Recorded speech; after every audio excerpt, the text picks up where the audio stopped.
Salut tout le monde, tuto bar anti-roulis ce soir, on va pas parler de virus, on va pas parler de rien du tout. On va essayer de rester positif. Merci, je sais pas si c'est Gladys ou Manu, mais merci. Ça y est, la qualité est meilleure. Ça va mieux, quand je bouge pas c'est mieux. On va attendre qu'on soit un petit peu plus nombreux, j'espère que vous, chez vous, vous êtes en bonne santé, en pleine forme. C'est de l'actualité, on peut pas s'empêcher d'en parler évidemment. Après plusieurs pays dans le monde et en Europe, on est cloîtrés chez nous. Bon, on essaye de faire en sorte que ça aille, il faut protéger les anciens, protéger les plus jeunes. Si j'ai l'air fatigué, je suis désolé à tous. Si j'ai l'air fatigué, c'est pas le virus, c'est le manque de sommeil. Non, malgré que ma fille soit particulièrement exceptionnelle, je me réveille quand même plusieurs fois dans la nuit. Donc voilà, bienvenue à tous, on va attendre d'être une centaine quand même, allez. Aujourd'hui, vous êtes censés être chez vous, sans bouger, vous en avez marre, vous avez juste une envie, c'est d'aller rouler. Donc on va attendre d'être plus nombreux pour attaquer ce tuto sur les barres anti-roulis. Ça va être sûrement assez rapide parce que vous êtes tous incollables sur les barres anti-roulis, j'imagine. Ce petit objet là qui va nous servir à améliorer le setup de nos voitures dans n'importe quel... ça saccade un peu. Alors est-ce que je rechange de... Bien sûr Dave, ouais, on va évidemment faire pas mal de sujets. Aujourd'hui, barre anti-roulis, on va avoir probablement Ackerman, anti-cabrage, anti-plongée, on a fait. Pincement, on va faire. Peut-être ressort d'amortisseur, aileron. Un tuto pilotage, ça c'est vrai que vous avez été pas mal à me le demander. Et effectivement, il va falloir que j'arrive à en faire un. Je sais que Tony, si tu nous regardes, m'a proposé de faire caméraman pour un tuto pilotage avec comment sauter les bosses, comment tourner en l'air, ajuster la voiture. Et ça, c'est vrai que c'est un tuto que j'aimerais bien faire. Pouvoir avoir un instant replay à ce moment-là, avec voir exactement comment on lance la voiture en l'air, ça pourrait être encore mieux. En live, sincèrement, je suis pas sûr qu'on puisse mettre ça en place, mais je pense que ce sera peut-être plutôt un tuto vidéo enregistré, comme j'ai pu le faire il y a plus les dernières semaines avec les pièces, les nouveautés Kyosho. Et effectivement, c'est quelque chose que j'ai envie de faire et que j'ai envie de partager avec vous. Ça y est, on est plus de 100, ça continue d'augmenter. Aujourd'hui, je pense qu'on va être nombreux. Vous êtes tous enfermés chez vous. Je suis désolé de cette situation. Moi aussi, j'aimerais bien pouvoir aller jouer. En tout cas, voilà, on attaque ce tuto barre anti-roulis. Et puis par la suite, évidemment, on va enchaîner sur des questions. Salut Tom, salut tout le monde, bienvenue à tous qui nous rejoignez. La vidéo sera évidemment en ligne par la suite sur la page Facebook RSRC et sur notre chaîne YouTube par la suite. Donc vous aurez évidemment le soin de revenir sur la vidéo, réécouter, reprendre des notes pour être sûr d'être incollable. Barre anti-roulis, je vous propose de découper comme d'habitude, train avant, train arrière, les effets que peuvent avoir les barres anti-roulis. Donc on appelle ça les barres anti-roulis ou barres stabilisatrices. C'est ce petit objet que vous avez en général sur vos voitures. Et en fait, j'ai enlevé les amortisseurs sur mon MP9E volontairement ce soir pour vous permettre de voir un petit peu l'effet. Alors, on va pas comparer l'une avec l'autre, mais en général, la barre anti-roulis, c'est ce qui permet de donner cet effet-là. Si vous levez une roue, l'autre se lève de la même façon. Alors, en fonction de la dureté de votre barre anti-roulis, l'autre va se lever plus ou moins. Si vous appliquez par exemple une force de ce côté-là et j'essaye de faire monter le triangle de l'autre côté, vous sentez une résistance. Plus la barre anti-roulis, elle va être grosse en section, grosse en diamètre, et plus cette résistance va être importante. Donc comme je vous l'ai dit, on va faire train avant, train arrière. Donc là, tout d'abord sur le train avant, en fait vous allez sur n'importe quelle voiture avoir différents diamètres, différentes sections. Chez Kyosho par exemple, elles sont répertoriées avec un petit bout de gaine thermo écrite. Sur d'autres marques, vous avez des gravures en fonction du dixième de millimètre de diamètre. Alors évidemment sur la vidéo la qualité n'est pas terrible, je ne sais pas si vous le voyez bien, mais voilà. En fait vous allez ajuster le diamètre de votre barre anti-roulis en fonction de ce que vous avez besoin en termes d'adhérence, en termes de comportement de voiture. En fait sur le train avant, plus vous allez avoir une voiture avec une barre anti-roulis petite en diamètre, plus la voiture elle va avoir tendance à avoir de la direction ou un phénomène, une impression d'avoir de la direction. Ce que j'entends par là, c'est-à-dire que si vous mettez une barre anti-roulis plus petite, la voiture va s'écraser plus dans le virage. Donc j'ai aussi gardé mon nitro aussi avec moi ce soir pour vous montrer. En fait, physiquement, la voiture dans le virage, elle va tendance à plus prendre de mouvement si vous avez une barre anti-roulis plus petite, et donc la voiture va tourner plus dans le virage. A l'inverse, si vous avez une barre anti-roulis plus grosse, la voiture va avoir tendance à virer plus à plat et donc avoir moins de directivité dans le virage. Attention par contre, le contre-effet de tout ça, c'est que si vous avez une barre anti-roulis trop petite, la voiture elle va s'écraser énormément ou trop dans le virage, la voiture va avoir tendance à s'arrêter et vous allez perdre de la directivité.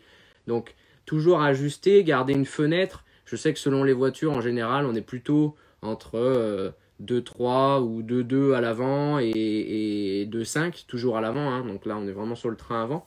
On reste dans une valeur dans ces eaux-là en général et on va plutôt changer le diamètre de la barre anti-roulis en fonction de la piste. Si par exemple vous avez une piste qui est très glissante, vous avez besoin de directivité, vous avez besoin de faire en sorte que la voiture elle génère du grip, elle génère du mouvement. J'entends par exemple une piste avec de la poussière ou avec très peu de grip comme Padova par exemple ou des pistes en début de saison où les pistes sont glacées avec ou de l'astro par exemple, des choses comme ça, de l'astro mouillé j'entends. Hein. On va chercher à faire en sorte que la voiture ait beaucoup de mouvement, beaucoup de roulis pour donner de l'adhérence, donner du grip. Et en abaissant le diamètre de la barre anti-roulis, vous allez pouvoir donner cet effet-là à la voiture. Attention par contre, évidemment, si vous faites trop, la voiture va s'arrêter dans le virage, va vraiment s'écraser beaucoup, perdre sa vitesse, et du coup, vous allez perdre en directivité. À l'inverse aussi, en général, si vous avez une petite barre anti-roulis à l'avant, la voiture, elle va être moins réactive. C'est-à-dire que quand vous allez toucher la direction, par exemple, la voiture va d'abord avoir un phénomène de transfert de masse de la droite vers la gauche, par exemple, et elle va être moins réactive. Donc si par exemple vous avez une piste rapide avec des chicanes rapides, des choses comme ça, des enfilades, vous avez besoin d'avoir une voiture nerveuse, réactive. En voulant donner de la directivité dans ces conditions-là, vous allez en perdre. Avoir une barre anti-roulis un petit peu plus grosse, par exemple, dans ces conditions-là, va permettre que la voiture reste plus à plat, plus nerveuse, plus réactive, et donc vous aurez plus de réactivité, de directivité dans ces conditions-là, avec évidemment moins de direction dans le virage. Donc j'aurais tendance à dire toujours deux choses. Piste glissante, on baisse en barre anti-roulis. Piste lente, on baisse en barre anti-roulis. Piste avec beaucoup d'adhérence, on monte en barre anti-roulis. Piste rapide, on monte en barre anti-roulis. Voilà, ça vous donne un peu ce qu'on fait sur le train avant en général. On va en parler aussi sur le train arrière. Le contre-coup de tout ça, c'est que si vous avez une barre anti-roulis qui est trop grosse, faites attention, la voiture sera plus rigide, plus nerveuse aussi, mais plus rigide. C'est-à-dire que si vous êtes dans des conditions où la piste elle est trouée, on va avoir tendance à baisser un petit peu en barre anti-roulis pour permettre le mouvement justement des triangles séparément de droite et de gauche pour amortir beaucoup plus et laisser la suspension travailler. Si vous avez une barre anti-roulis qui est dure, qui est ferme, vous avez compris que si vous prenez un choc par exemple sur la roue droite, celui-ci va être répercuté sur la roue gauche et puis votre voiture elle va être déstabilisée assez facilement. Si vous avez une petite barre anti-roulis, les roues elles ont plutôt tendance à agir indépendamment l'une de l'autre et donc la voiture aura un meilleur comportement dans les trous. Maintenant au niveau du train arrière, alors c'est un petit peu la même chose mais différemment. De la même chose que sur le train avant, quand vous avez une barre anti-roulis qui est plus petite en section, vous allez donner de l'adhérence. Une barre anti-roulis plus grosse, vous allez perdre de l'adhérence, perdre de la motricité. J'espère que c'est clair. Si vous avez des questions, surtout, n'hésitez pas à m'arrêter. J'espère utiliser les bons mots encore une fois pour vous donner les bonnes indications. Mais en général, exactement de la même façon, en fait, comme pour le train avant, une piste qui va être plus glissante, on va essayer de faire en sorte... coupure connexion a priori, non, c'est bon. Donc, une piste plus glissante, on va avoir tendance à donner du mouvement à la suspension, du mouvement à la voiture pour lui permettre de donner de l'adhérence, donner du roulis donc. Et on va baisser en section de barre anti-roulis. Si vous avez une piste qui est avec plus de grip, on va avoir tendance à monter en barre anti-roulis, rendre la voiture un peu plus rigide aussi, de manière à ce que la voiture elle soit plus sur ses appuis, qu'elle fasse travailler plus plus la suspension, et donc que à l'inverse si vous êtes sur une piste glissante.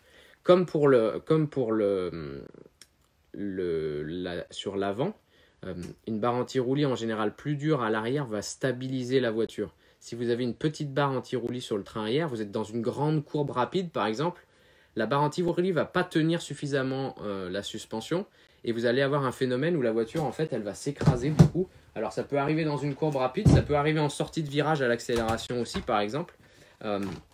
En fait la voiture quand vous accélérez, elle va avoir tendance à avoir un effet comme ça, vous voyez, à s'écraser vraiment sur un côté de la voiture et vous allez complètement perdre le grip, complètement perdre la stabilité de la voiture, mais d'un seul coup. Ça prévient pas beaucoup, ça va être un petit peu la limite de baisser en barre anti-roulis, c'est-à-dire que vous avez besoin d'avoir de l'adhérence, vous avez besoin d'avoir du grip, vous baissez en barre anti-roulis, mais il se peut qu'à haute vitesse, la voiture devienne instable, et à ce moment-là, vous allez remonter en barre anti-roulis. Pareil, si par exemple vous êtes dans une piste assez lente, vous allez avoir tendance à baisser en barre anti-roulis. Ça dépend encore une fois des voitures. Je sais par exemple, Nico, tu nous rejoins par exemple sur le Losi 8 4.0. Si vous avez des triangles très très courts, en général, une petite barre anti-roulis va donner du grip. Une grosse barre anti-roulis va en enlever. Je sais que par exemple sur le Kyosho ou sur le Mugen, par exemple, des voitures qui ont des triangles plus longs, une barre anti-roulis va faire en sorte que la voiture pivote plus à la sortie du virage. Une barre anti-roulis plus petite, excusez-moi. Si par exemple vous êtes dans un virage où vous êtes sur un 180 par exemple, si vous avez une voiture avec des triangles longs, vous êtes sur un 180, la voiture elle peine à tourner. En fait, le fait d'avoir une barre anti-roulis plus petite à l'arrière, au moment où vous allez remettre les gaz, elle va avoir un léger écrasement du train arrière et ça va la faire glisser, ça va la faire pivoter. Et encore une fois, ça c'est valable pour des voitures qui ont des triangles assez longs. À l'accélération, si vous êtes au lâcher de gaz, c'est complètement l'inverse. En général, au lâcher de gaz, on a plutôt tendance à monter la barre anti-roulis, monter le diamètre. Donc on est sur le train arrière, toujours.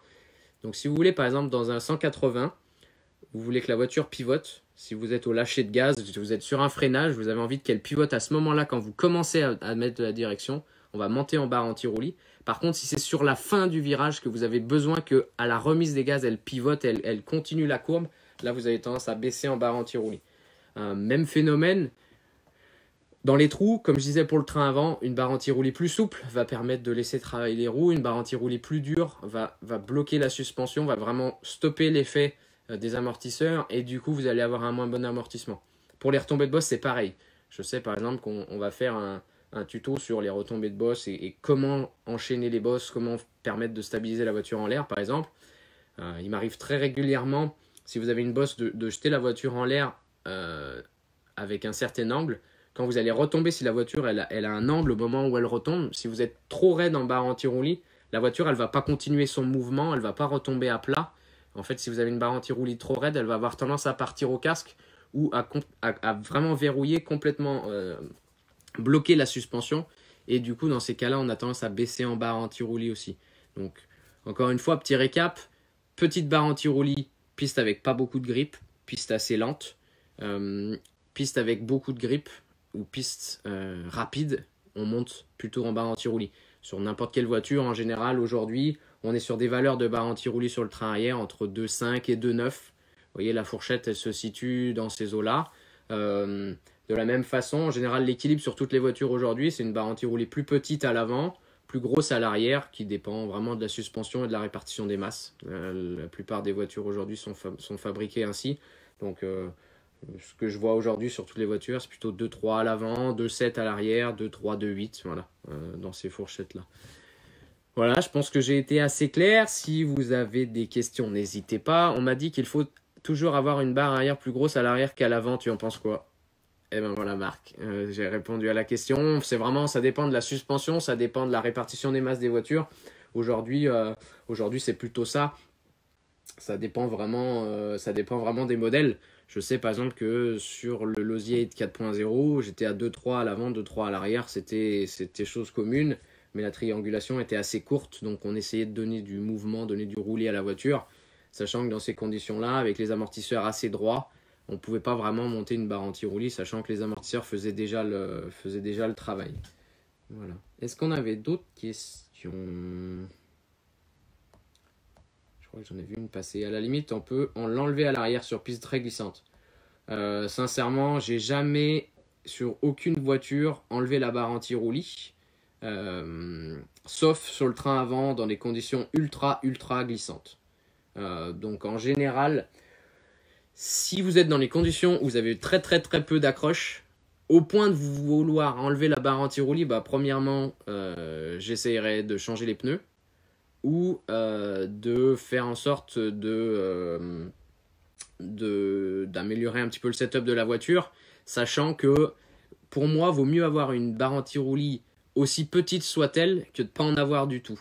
En fait, avoir une barre anti-roulis quand même, ça va vous empêcher ce phénomène des fois où la voiture elle vient trop chercher le roulis et puis là, hop, vous perdez complètement l'adhérence, que ce soit sur le train avant ou sur le train arrière. Donc, en général, je préfère quand même garder une barre anti-roulis. Donc, j'aurais tendance à dire au plus petit possible, par exemple 2 mm à l'avant, que plutôt rien avoir du tout. Et à l'arrière, pour moi, le minimum aujourd'hui sur le Kyosho, je dirais c'est 2,5. J'ai essayé 2,5. Personnellement, je trouve que la voiture, elle manque de stabilité du train arrière avec la 2,5. Quand je remets les gaz, parce que c'est vrai que je remets les gaz assez tôt dans le virage, avec la 2,5, ben, le train arrière a tendance à se dérober un petit peu, alors qu'avec la 2,7 ou la 2,8, elle le fait absolument pas. Donc c'est pour ça que je préfère ce setup là personnellement. Après, encore une fois, c'est quelque chose qui permet d'ajuster ça. Le réglage de la barre avec l'échappe, Benjamin me demande. Alors, on peut faire un tuto montage de barre anti-roulis si vous voulez. Je vais vous montrer comment la monter parce qu'effectivement, pour moi, c'est quelque chose d'assez important aussi. C'est quelque chose. J'ai un blocage internet. J'espère que vous me voyez encore de votre côté. J'espère que c'est juste à la réception de ce côté-là. Yes. Salut Laurent, si vous me voyez bien, continuez de le dire. Vous avez beaucoup de questions. Alors du coup, oui, quel est l'effet si tu serres les biellettes sur la barre? Alors, pour le coup, en fait, si vous allez changer la hauteur de la barre, je sais que par exemple sur le Kyosho, maintenant, les biellettes sont d'un seul morceau. Donc en fait, vous ne pouvez pas modifier la hauteur ici. Mais vous avez certaines voitures en fait qui permettent d'ajuster la hauteur de la chape ici. En fait, pour moi, le but est d'avoir en fait la barre anti-roulis qui soit parallèle au sol au moment où vous êtes avec les triangles droits.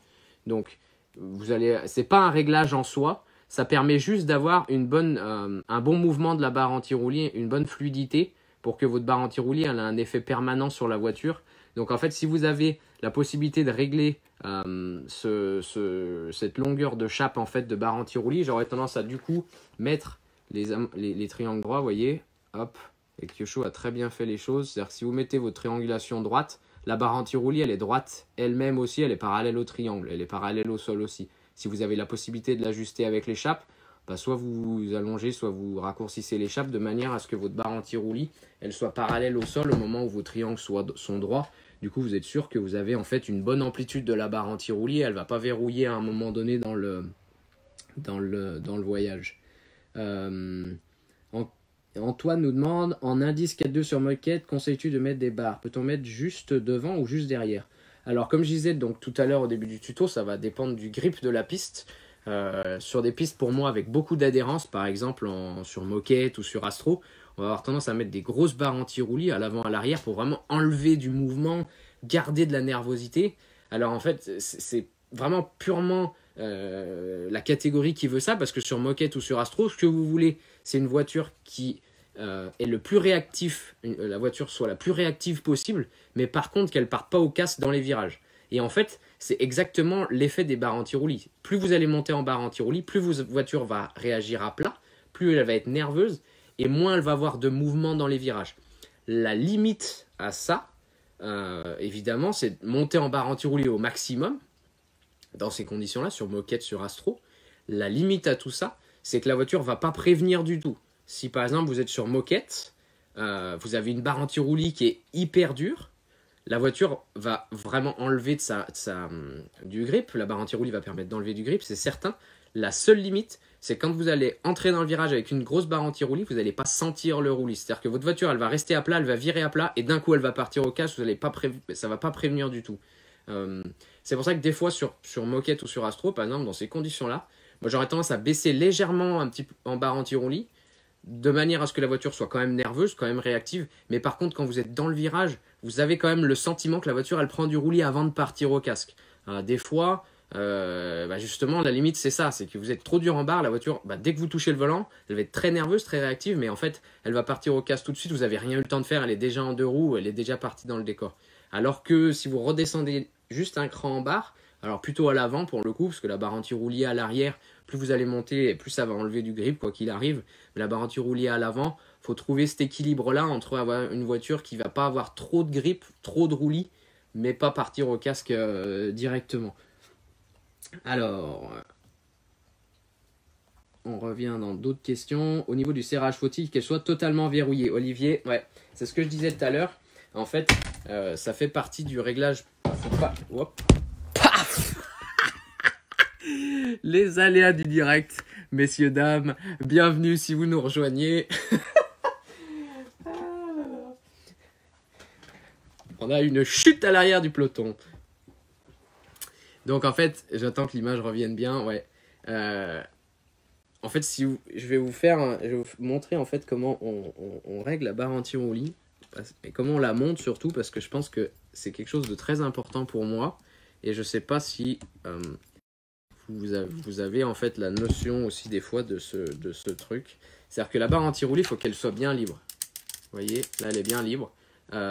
Pour la régler correctement, en fait, moi ce que je fais, c'est que j'ai toujours tendance avec les petites vis pointeuses comme ça. C'est pas un réglage en soi, hein, c'est quelque chose, une fois que vous avez monté la barre anti-roulis, vous n'y touchez pas, à moins que vous ayez un diamètre de barre anti-roulis à changer. Si vous changez la barre anti-roulis, évidemment, il va falloir ajuster le réglage de la petite vis pointeau que vous avez ici. Et en fait, quand je monte une barre anti-roulis, en général, j'ai tendance à... Alors, je sais pas si vous voyez bien sur la vidéo. Je vais vous le faire comme ça. En fait, j'ai tendance à aller, pas en butée, mais vous sentez que la barre anti-roulis, elle devient dure. Donc là, en fait, j'ai serré volontairement un peu trop. Donc, vous voyez, ma barre anti-roulis, elle reste coincée en haut ou en bas. Et en fait, après, je redévisse légèrement jusqu'à ce que la barre anti-roulis, elle tombe d'elle-même. Vous voyez? Donc là, j'ai un mouvement qui est libre, mais j'ai pas de jeu. Et en fait, je fais exactement la même chose dans l'autre sens. Je la verrouille en position haute. J'espère que c'est assez clair mes explications, puis qu'on voit quand même ce que je fais sur la vidéo. Mais vous voyez, là, je l'ai verrouillé en position haute. Et en fait, donc de l'autre côté, hein, et je desserre jusqu'à ce qu'elle tombe aussi, vous voyez, jusqu'à la fin du mouvement. Et en fait, là, vous êtes sûr que vous avez un mouvement libre sans avoir de jeu. Si votre barre anti-roulis, quand vous la prenez, elle a du jeu dans ce sens-là de la cellule, en fait, elle va avoir moins d'effet. Tout simplement parce qu'avant qu'elle ait l'effet sur l'autre côté de la voiture, elle va avoir tendance à déjà aller au fond du jeu, au fond de sa gorge, et ensuite elle va avoir de l'effet. Un mouvement gauche-droite, si, évidemment, je sais pas, Philippe, elle a toujours en fait un mouvement gauche-droite en général, parce que ça dépend de la voiture que vous utilisez et comment dire, l'ajustement des barres anti-roulis. Alors vous voyez là, sur le Kyosho, l'ajustement est très bien fait, c'est-à-dire que la barre anti-roulis, elle a légèrement du jeu de gauche à droite, mais en fait ce jeu-là, il est vraiment dépendant des fixations et de la pliure de la barre anti-roulis. Si la voiture elle est mal designée, vous avez une barre anti-roulis qui va bouger d'1 centimètre de droite et de gauche, et puis là évidemment faut soit mettre des arrêts de roue, soit des bouts de durite pour la verrouiller. Mais globalement, à partir du moment où votre barre anti-roulis elle est libre en mouvement de haut en bas, elle doit avoir un mouvement de droite et de gauche aussi, quoi qu'il arrive. Alors, ça c'était plutôt pour la question montage. Est-ce qu'on a d'autres questions dessus? Je reviens, bloqué ou libre en latéral. Voilà, du coup, Seb, du coup, voilà, on a fait le montage. Évidemment, la vidéo sera en ligne par la suite, hein. Regardez-la de nouveau si jamais on est passé sur quelque chose et que vous n'avez pas encore vous n'avez pas encore la réponse à cette question posée là, sinon évidemment, regardez la vidéo dès le début, on est passé sur le train avant, sur le train arrière, les effets des barres anti-roulis.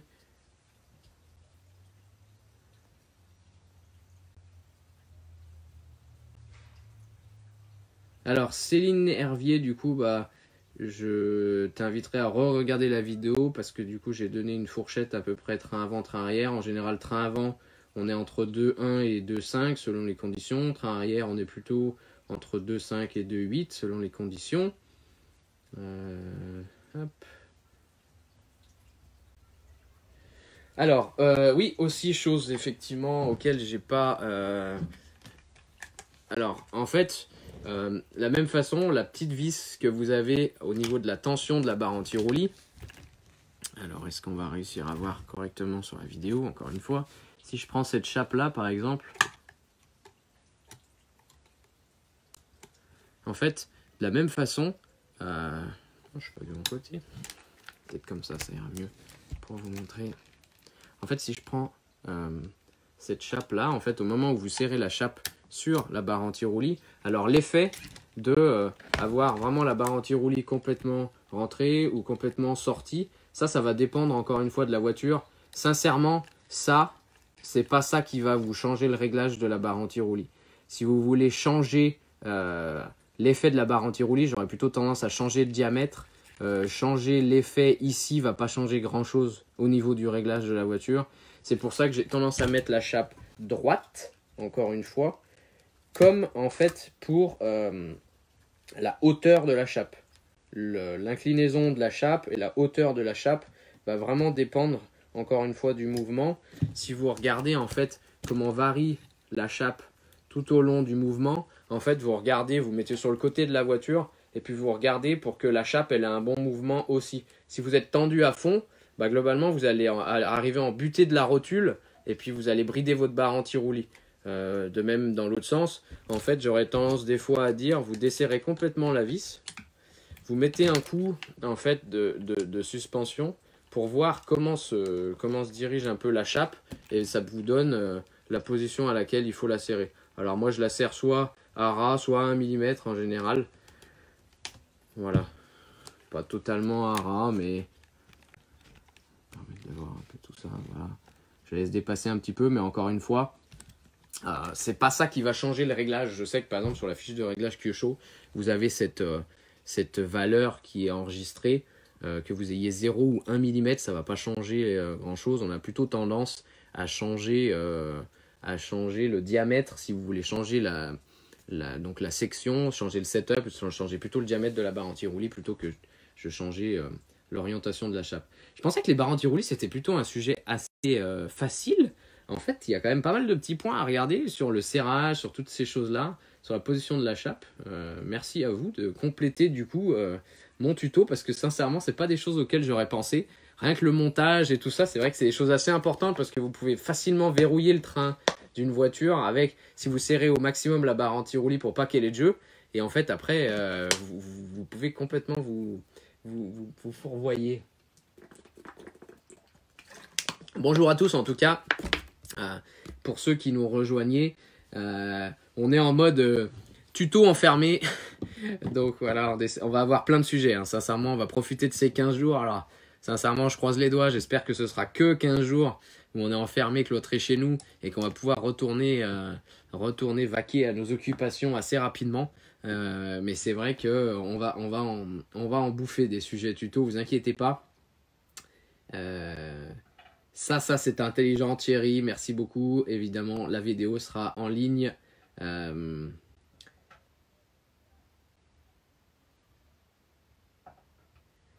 Salut Nico. La RC c'est pas simple effectivement, mais les tutos, j'ai pas mal de bons retours, donc je pense que ça permet d'aider à régler vos voitures. Si vous avez d'autres questions, n'hésitez pas. Et évidemment, on aura d'autres sujets qui vont arriver. Donc là, ce soir, on est sur un tuto barre anti-roulis. Si vous avez des questions barre anti-roulis, c'est now, c'est maintenant. On fera sûrement un autre tuto en anglais pour ceux qui nous regardent. On n'est que sur du français ce soir. J'espère que vous allez tous bien en tout cas. Bravo, félicitations aux médecins, aux pompiers, vraiment à toutes les personnes qui travaillent aujourd'hui pour faire en sorte que notre pays puisse sortir de cette crise sanitaire. J'espère vraiment que vous allez tous bien. Je vois que mon Wi-Fi bloque encore. J'espère que du coup, de chez vous, ça marche encore. Moi, je travaille pour alimenter les fournitures qu'attendent les pharmacies. Ben voilà. Merci Benjamin, merci à tous. Je ne sais pas si vous allez être tous à 20h à applaudir à vos fenêtres. Apparemment, c'est la grande mode. Écoutez, moi, j'applaudis à 18h30. En tout cas, bravo à tous d'être là présents ce soir. Je crois qu'on n'a jamais été aussi nombreux. En fait, il faudrait qu'on fasse ça. Il faudrait qu'on fasse des tutos à huis clos. Comme ça, moi, je vous récupère tous là avec moi pour écouter ces tutos. Donc, tuto Baranti-Roulis. Évidemment, la vidéo sera en ligne plus tard. Si vous avez d'autres questions, n'hésitez pas. Prochain sujet, probablement Ackermann. Et ça permettra évidemment de voir d'autres sujets. Ackermann, réglage variateur. Beaucoup d'autres sujets qui vont être abordés évidemment. Damien, le carburant, ça n'a rien à voir avec les barres anti-roulis, mais j'utilise le carburant Racing Experience GT, la dernière version, la nouvelle version sortie. Guillaume, réglage des barres anti-roulis sur un enchaînement de dévers. Guillaume, est-ce que tu étais là au début du tuto? Est-ce que tu étais là à 18h pile? À vous. Sur un enchaînement de dévers, j'aurais plutôt tendance à monter la barre anti-roulis à l'avant pour avoir une voiture qui est plus réactive dans ses changements de cap. Comme je l'ai dit, si vous avez des enchaînements une chicane rapide ou des choses comme ça, évidemment, monter en barre anti-roulis, ça vous aidera à avoir une voiture plus réactive dans ces conditions-là. Et du coup, ton setup pour toi, c'est lequel, Booba Sed? Moi, sur le Nitro, je roule 2-3 à l'avant, de 8 à l'arrière en général. De 8 à l'arrière, je ne change absolument jamais pour l'instant sur toutes les pistes sur lesquelles je suis allé avec le MP10. Et je suis descendu à 2-1 à l'avant à Padova pour donner de la directivité à la voiture. J'avais 2-2 à Montpellier. Voilà, entre 2-1 et 2-3. Cet été, si on veut bien nous laisser rouler, je pense que sur des pistes à gros grip, je monterai peut-être à 2-5. Voilà ma fourchette. Et sur l'électrique, c'est plus ou moins la même chose sur le train avant et sur le train arrière. Le droop fil, évidemment, on pourra revenir sur un tuto droop, des battements. Je ne sais pas si tu as regardé le tuto amortisseur, mais je crois qu'on a déjà abordé le sujet.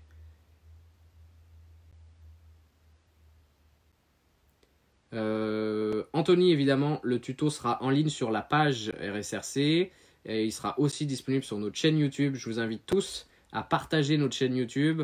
Les tutos en général sont plutôt remasterisés là-bas. Donc ça vous permet d'avoir vraiment tous les points effectivement sur tout ce qu'on a déjà abordé. On a déjà abordé les amortisseurs, les différentiels, les réglages de la radio, la gamme de pneus J-Concept. On a déjà abordé... qu'est-ce qu'on a fait d'autre?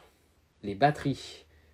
Ce soir, on fait les barres anti-roulis. Il va y arriver encore l'Ackermann. On a déjà fait anti-plongée, anti-cabrage.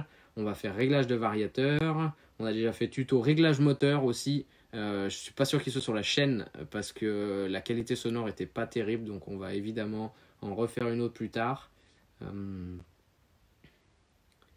Degré d'importance, Vincent nous demande. Ah, super question. Degré d'importance de la barre par rapport aux autres réglages. En général, la barre anti-roulis, sincèrement, c'est pas quelque chose que je change régulièrement. Pour moi, j'ai plutôt tendance à ajuster le réglage des amortisseurs et des ancrages de tirants avant les barres anti-roulis. Malgré que ce soit pour moi aussi un réglage important, j'aurais tendance à changer les barres anti-roulis avant de changer les réglages de diff. Si je dois mettre dans l'ordre, j'aurais plutôt tendance à faire huile d'amortisseur, pneus, donc choix du pneu et de la gomme, huile d'amortisseur en fonction de la température, ressort d'amortisseur qui va aussi avec l'huile d'amortisseur, et ensuite barre anti-roulis et ensuite différentiel. Voilà un peu dans l'ordre, effectivement. Ça pourrait être bien de faire un petit tableau récap dans l'ordre de ce qu'on fait.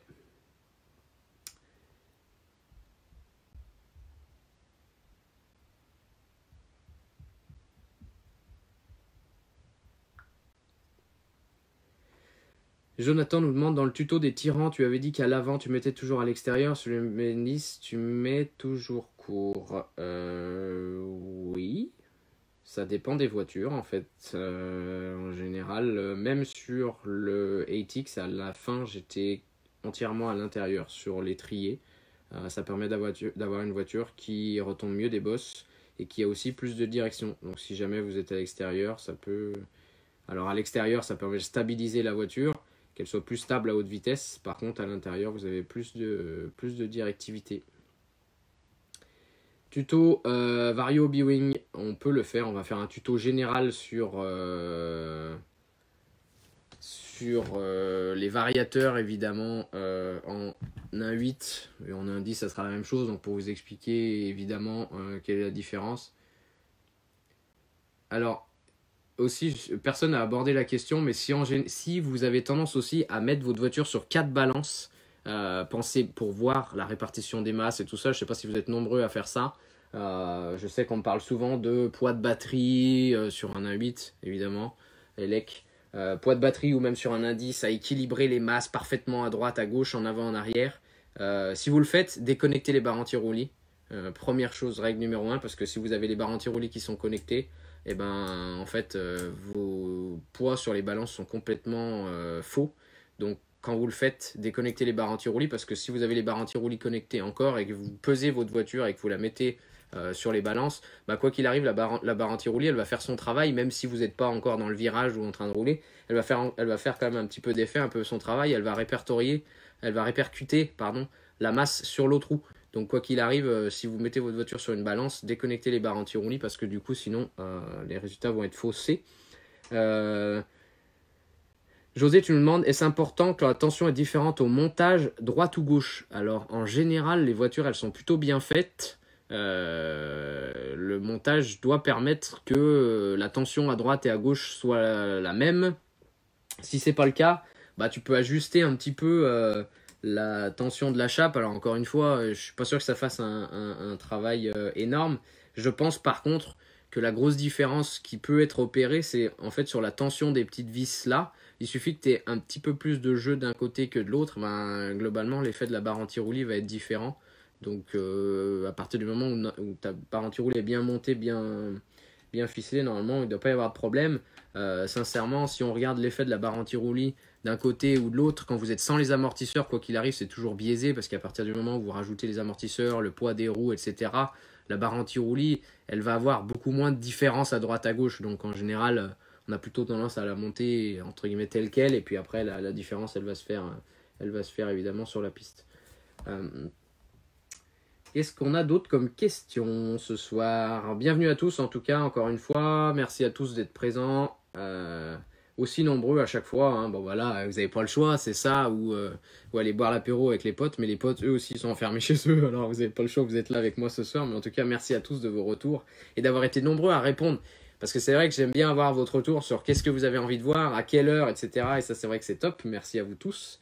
Un tuto au réglage. Ouais, Xavier. Super, évidemment. Garde ça dans un coin ou envoie-moi un message, évidemment, pour que je me le note. Effectivement, ça peut être quelque chose d'assez sympa. Ça, c'est des tutos qu'on peut faire en piste. Ce sera beaucoup plus parlant, je pense, de faire un tuto comme ça en piste. Évidemment, de qu'est-ce qu'on fait d'abord, sur quoi on joue.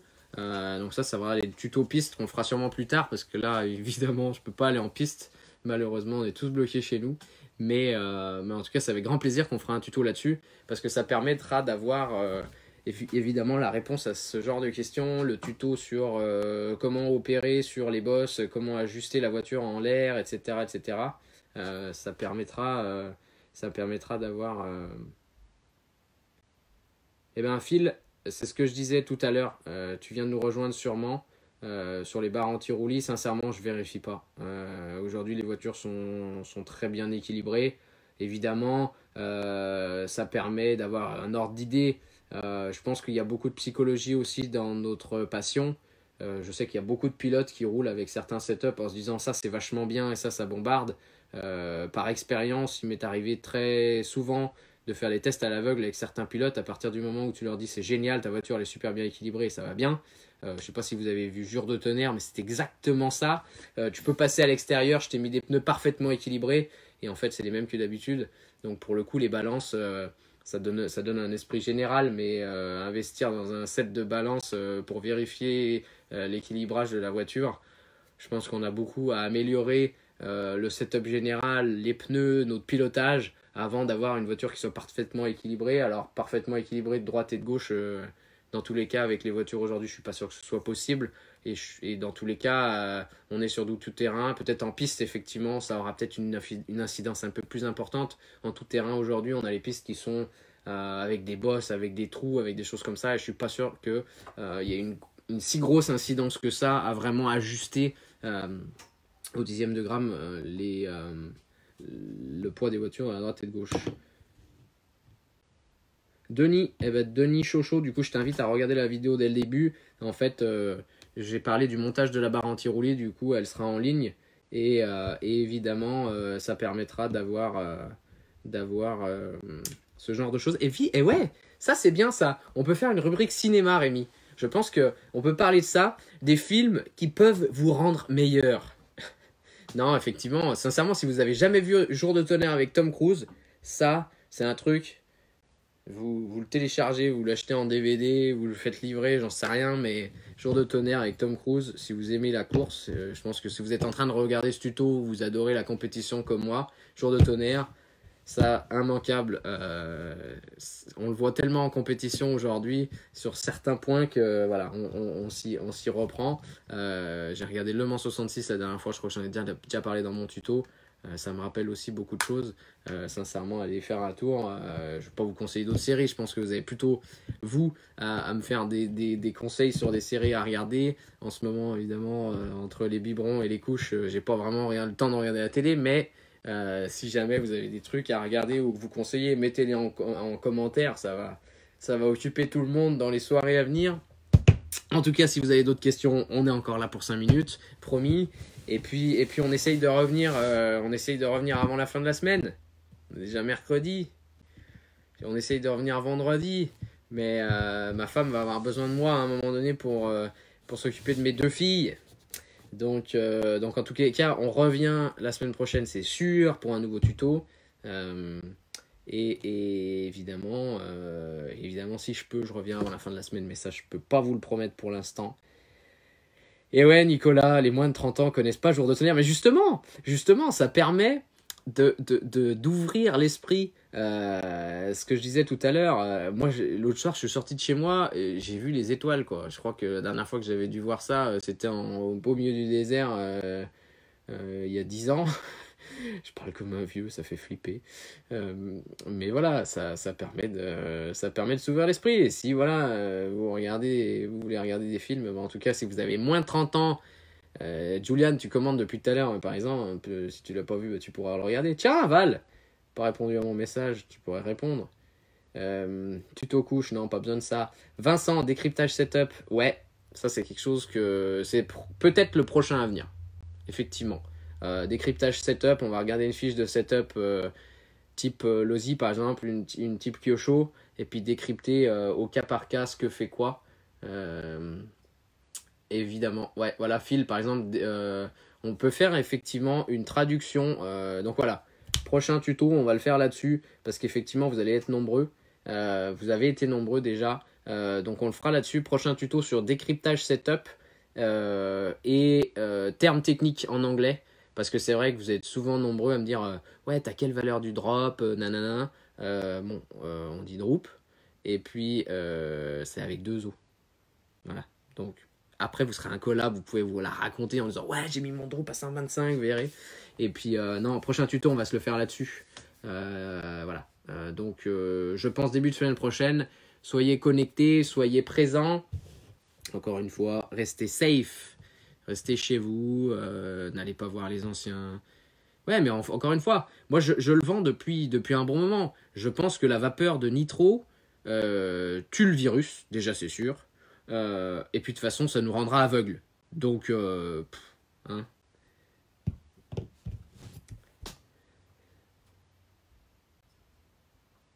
Je manque d'avant quand je mets... Allez, on a une dernière question pour Patrice. Patrice, il me fait rêver Patrice. Je manque d'avant quand je mets du gaz dans un grand virage. Alors, ça peut être parce que ta barre anti-roulis est trop petite. En fait, si tu as une barre anti-roulis qui est trop petite, Patrice, en fait, ta voiture, elle va bien s'engager dans la courbe, mais ensuite, elle va prendre du roulis, s'écraser et s'arrêter. Et du coup, elle va avoir tendance à tirer tout droit à ce moment-là. Je pense que sur des courbes rapides où tu remets le gaz, monter en barre anti-roulis avant va te donner de la directivité.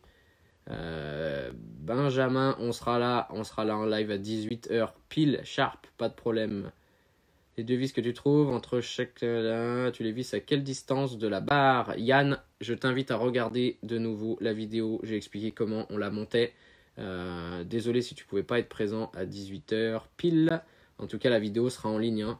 Si vous avez raté quelque chose, n'hésitez pas à la regarder de nouveau. Elle sera aussi sur notre chaîne YouTube. On a aussi pas mal de vidéos qui sont sur notre chaîne YouTube et qui sont exclusivement sur notre chaîne YouTube. Et on en ajoute assez régulièrement. Donc... pensez bien à souscrire, à mettre un petit pouce.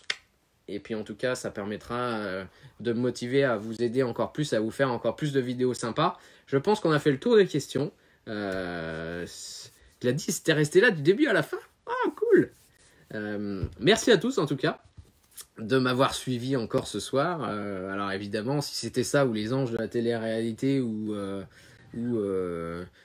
un truc qui était pas intéressant à la télé, bah, je le prends quand même. Ça me fait quand même plaisir que vous ayez été là avec moi ce soir.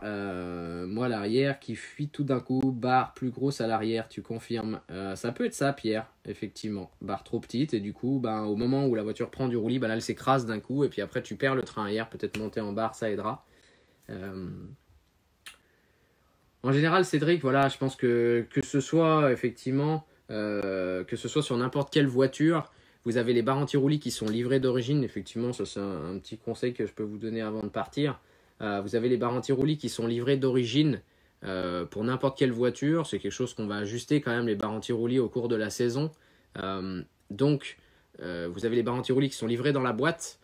Ayez quand même dans la caisse une barre anti-roulis plus dure, une barre anti-roulis plus molle. En général, ça vous fait une fenêtre de 3 dans chaque condition. Il y a certaines marques qui proposent même un kit barre anti-roulis, donc dedans vous en avez 4-5 et puis ça vous permet d'avoir une fourchette quand même du coup pour ajuster les réglages. Et oui, on viendra au Miniboss 43, Mickaël bien sûr, dès qu'on peut. Merci à tous en tout cas d'avoir été présents. Mais Steve par exemple, si tu es tombé dessus par hasard, ça veut dire que tu n'as pas liké la page ou tu n'as pas liké la page, notre page YouTube parce que tu serais déjà au courant, ça t'aurait mis un message RSRC est en live. Encore une fois, si vous n'avez pas liké la page RSRC, faites-le, parce que la prochaine fois qu'on fait un live, ça vous enverra un message. Mettez bien je suis la page, je veux suivre en premier, et du coup ça vous mettra un message la prochaine fois qu'on part en live, et du coup vous serez dispo dès le début. Ciao Fabrizio, siamo in francese oggi soltanto. Hi guys that are here in English also, we are French only tonight. Donc voilà, surtout n'hésitez pas, si vous avez des questions encore, passez-les en commentaire ou m'envoyez un message privé. Et puis je vous dis be safe, applaudissez ce soir à 20h les personnels soignants aux fenêtres, aux balcons qui effectivement font un boulot formidable et aux postiers qui permettent évidemment que les commandes RSRC soient expédiées. Merci à tous, passez une bonne soirée et on se dit à la semaine prochaine. Allez, ciao ciao.